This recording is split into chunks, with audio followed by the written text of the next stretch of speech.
आगे बढ़ते हुए बताना चाहूँगा कि हमने पिछले लेक्चर में पढ़ा था site selection for thermal power plant और थर्मल पावर प्लांट का ब्लॉक डायग्राम, उसकी स्टडी करी थी। अब आगे बढ़ते हुए 2.3 सिलेबस का जो पार्ट है 2.3 कोल handling plant.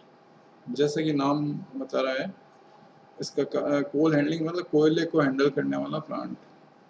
The function of coal handling plant is automatic feeding, मतलब अपने आप कोयला जहाँ से उतरे वहाँ से लेकर फर्नेस तक ऑटोमेटिक पहुँचे, ये काम है कोल हैंडलिंग प्लांट का। Function of coal handling plant is automatic feeding of coal to the boiler. ये यहाँ पे इसका लेआउट बता रखा है। लेआउट में आप देखेंगे यहाँ पे अब अनलोडिंग है। अनलोडिंग मीन्स एक्चुअल में थर्मल पावर प्लांट्स पे जो वैगन है वो पूरा टिल्ट होता है और टिल्ट होके खाली होता है, और कन्वेयर बेल्ट्स के द्वारा ये क्रशिंग स्क्रीनिंग प्लांट हैं। यहाँ से फिर ये यार्ड में बंकर से फिर फर्नेस के अंदर जाते हैं। तो ये यहाँ पे basic block diagram of coal handling plant बता रखा है। कोल हैंडलिंग प्लांट के अंदर जो मुख्य जो चरण है वो यहाँ पे बता रखे हैं। पहला है अनलोडिंग सिस्टम, मतलब वैगन से कोयले को खाली करना। दूसरा है कन्वेयर सिस्टम, कन्वेयर मतलब कन्वे करना, यहाँ एक स्थान से दूसरे स्थान ले जाना। मीन्स जहाँ पे अनलोडिंग हो रही है वहाँ से बॉयलर की फर्नेस तक जाने का जो सिस्टम है कन्वेयर सिस्टम। उसके बाद में क्रशिंग मतलब कोयले के जो बड़े पार्ट्स हैं उनको छोटे पाउडर के रूप में या छोटे टुकड़ों के रूप में क्रश करना।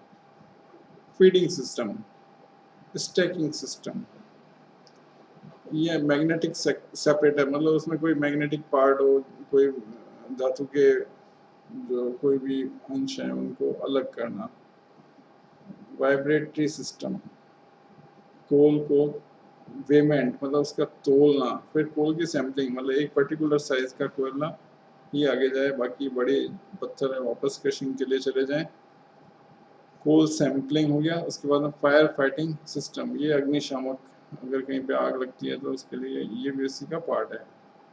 डस्ट सप्रेशन सिस्टम, मतलब जो कोयले की डस्ट उठती है उसको सप्रेस करना। और डस्ट एक्सट्रैक्शन सिस्टम, ये सारे मिलके कोल हैंडलिंग प्लांट के कुछ पार्ट्स यहाँ पे बताए गए हैं। जनरल लेआउट क्या है यहाँ पे देखेंगे, कोयला है वो वैगन जैसे यार्ड के अंदर आएगा। वैगन टिपलर क्या करता है, इसको पूरा वैगन को, वैगन मतलब मालगाड़ी का वैगन, इसको पूरा इस हॉपर में खाली करता है। हॉपर से ये फीडर के द्वारा इस कन्वेयर बेल्ट्स के थ्रू चलता हुआ, इनके ऊपर चलता हुआ ये क्रश हाउस के अंदर आके गिरता है। ये कहलाता है सर्ज हॉपर। सर्ज हॉपर से बाद में ये वाइब्रेटिंग स्क्रीन्स हैं जो इसको हिलाती रहती हैं और नीचे इन क्रशर्स के अंदर आते हैं। क्रशर्स के अंदर इसके टुकड़े होते हैं और फिर ये इन बंकरों के अंदर ट्रिपलर ट्रॉली के द्वारा इकट्ठा होता रहता है। यहाँ तक का ये पार्ट है general layout of a coal handling plant. 2.4 है पल्वराइजिंग प्लांट। पल्वराइजिंग प्लांट का मतलब है कोयले को बेसिक समझें कि कोयले का जो बॉयलर का जो फर्नेस है उसके अंदर कोयला एकदम चूर्ण या पाउडर की तरह से गर्म हवा के साथ में स्प्रे होता है और उसको वहाँ पे दहन किया जाता है।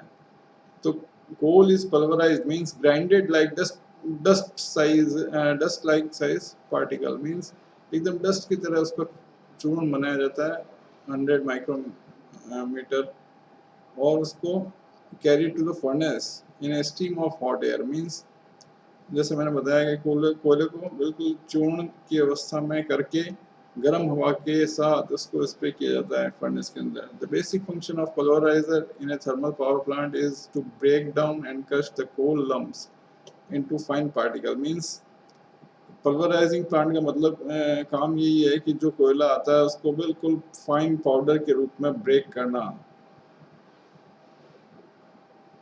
बॉयलर के अंदर जलने से पहले उसको बिल्कुल पाउडर के रूप में कन्वर्ट कर देना। Pulverisation of coal basically breaks the big coal lumps and increases the surface area, which is important to facilitate efficient burning of coal. Means कोयले का सरफेस एरिया बढ़ा देता है तो वो एफिशिएंटली बर्न करता है।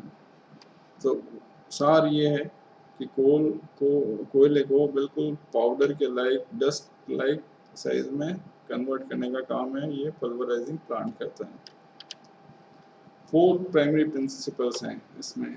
एक तो है ड्राइंग, मतलब कोयले को सुखाना, अगर थोड़ा बहुत भी मॉइस्चर हो तो उसको सुखा दिया जाता है। फिर है ग्राइंडिंग, ग्राइंडिंग मतलब पीसना, जैसे गेहूँ वगैरह पीसा जाता है, आटा बनता है, वैसे ही कोयले को बिल्कुल पाउडर के रूप में पीसना। और सर्कुलेशन, सर्कुलेशन मीन्स उसका आगे भेजना, कहाँ पे, बॉयलर की फर्नेस में।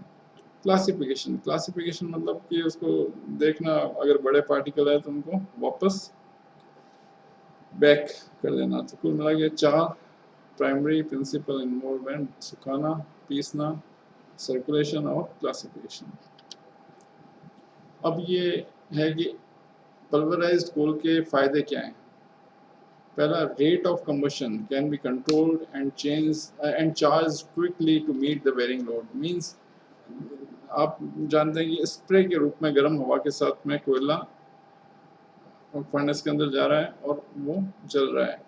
तो रेट ऑफ कंबशन, अगर लोड वेरी होता है, लोड बढ़ता है तो कंबशन के लिए स्प्रे की क्वांटिटी बढ़ाई जाती है। तो ये कंट्रोल जो है, स्प्रे को कंट्रोल करना, पाउडर्ड कोल और एयर के जो स्प्रे को कंट्रोल करना इजी है। तो जो इमीडिएटली इसको चार्ज किया जा सकता है। तो अगर लोड में वेरिएशन हो तो उसको क्विकली चार्ज किया जा सकता है, ये एडवांटेज है। एक्सेस एयर रिक्वायर्ड जो है वो लो है। ऑटोमेटिक कंबशन कंट्रोल मतलब अपने आप ही इसका कंट्रोल हो जाएगा। कंट्रोल करने के लिए स्वतः कंट्रोल है, ऐसा सिस्टम है कि ऑटोमेटिक कंबशन को कंट्रोल किया जा सकता है। प्री हीटेड एयर, नेचुरल है कि प्री हीटेड एयर, जो एयर, हॉट एयर जो उसके साथ में भेजी जा रही है, वो फ्लू गैसेस जो निकलती हैं उसी की ऊष्मा ऊर्जा को लेकर गर्म होती हैं। Low grade coal can be use, powder की फॉर्म में है तो लो ग्रेड का कोयला भी काम में लिया जा सकता है। Boiler can be started rapidly, मतलब बॉयलर को तुरंत स्टार्ट किया जा सकता है, टाइम ज़्यादा नहीं लगता है इसको स्टार्ट करने में। Repair maintenance of pulverizing unit is easy as it is outside the boiler. ये जो यूनिट है ये बॉयलर से बाहर है, इसलिए इसका मेंटेनेंस और रिपेयर आसान है। और थोड़ा बहुत वेट कोल भी है तो उसको भी काम में लिया जा सकता है। डिसएडवांटेज क्या है, इन्वेस्टमेंट कॉस्ट बढ़ जाती है। एक्सप्लोजन मतलब विस्फोट के चांसेस हो सकते हैं। तीसरा, ऑक्सिलरी पावर कंजम्पशन, जैसे मिल्स वगैरह हैं तो ये एक तरह से एक्स्ट्रा पावर कंजम्पशन होगा। और lot of extra equipments like mills, burners, ये सारे बढ़ जाएंगे। तो स्लैग प्रॉब्लम है, जो बॉयलर ट्यूब के अंदर स्लैग की प्रॉब्लम हो जाएगी। तो एडवांटेजेस क्या हैं, advantages are more, hence modern plants uses pulverized coal. मतलब डिसएडवांटेज की बजाय के मुकाबले में एडवांटेज ज़्यादा हैं, इसलिए पल्वराइज्ड कोल को ही काम में लिया जाता है। अब ये पल्वराइज्ड कोल प्राप्त करने के लिए जो इक्विपमेंट आता है काम में, उसको कहते हैं मिल।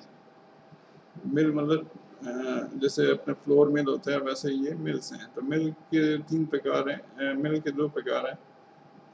मिल का एक प्रकार है कॉन्टैक्ट मिल, जो कि स्टेशनरी भी हो सकती है और पावर ड्रिवन रोटेटिंग एलिमेंट्स हो सकते हैं। तो having a rolling action with respect to each other, मतलब ये जो एलिमेंट्स हैं वो एक दूसरे के प्रति रोलिंग एक्शन होगा तो उससे कोयला पिसेगा। रोलिंग एलिमेंट्स क्या हैं, बॉल्स हैं या रोलर्स हैं। तो यहाँ पे एक प्रकार की जो मिल्स है उसको बताया गया है। यहाँ पे ये रोलर्स हैं, कोयला जो आ रहा है यहाँ से, और ये यहाँ पे इस रोलर के एक्शन के कारण ये ग्राइंडिंग रिंग है, ये ग्राइंडिंग टेबल है, घूमती है और ये रोलर्स इसको पीसते हैं और ये पिसा हुआ कोयला बाहर निकलता है। तो ये कॉन्टैक्ट टाइप मिल का डायग्राम बता रखा है। बॉल मिल, ये क्या है, लो स्पीड है। इसमें क्या होता है, लार्ज सिलेंडर और drum partly filled with various size of steel balls, मतलब ये एक सिलेंडर है या ड्रम है, इसके अंदर बहुत बड़ी बड़ी स्टील की बॉल्स हैं अलग अलग साइज की, यहाँ से गर्म हवा और जो फ्यूल है कोयला वो आता है, ये क्या है घूमता रहता है अपनी इस एक्सिस पे, घूमते हुए जब ये बॉल्स गिरती हैं इस कोयले के ऊपर तो इसको पीसती है और ये यहाँ से पिसा हुआ कोयला बाहर निकल जाता है, तो ये कहलाता है बॉल मिल। इम्पैक्ट मिल, इम्पैक्ट प्रिंसिपल है मतलब हथौड़े का वाला प्रिंसिपल, हथौड़े से ब्रेक करना मीन्स यहाँ पे ये इस तरह के ये हैमर्स हैं, ये डिस्क के घूमने पर ये इम्पैक्ट डालते हैं कोयले पे, तो यहाँ पे ये चूरा मिलता है। यूजेस इम्पैक्ट प्रिंसिपल,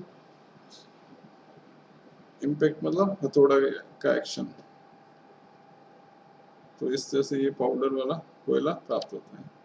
ये बाउल मिल कहलाती है, वही same rotating disc completes the pulverizing process. ये यहाँ पे इस प्रक्रिया को समझेंगे, कोयला यहाँ से आ रहा है और ये जो है स्टेशनरी स्प्रिंग लोडेड रोलर्स हैं और ये रोटेटिंग बाउल है, ये जो बाउल है ये रोटेट करता रहता है और ये स्टेशनरी रोलर्स हैं।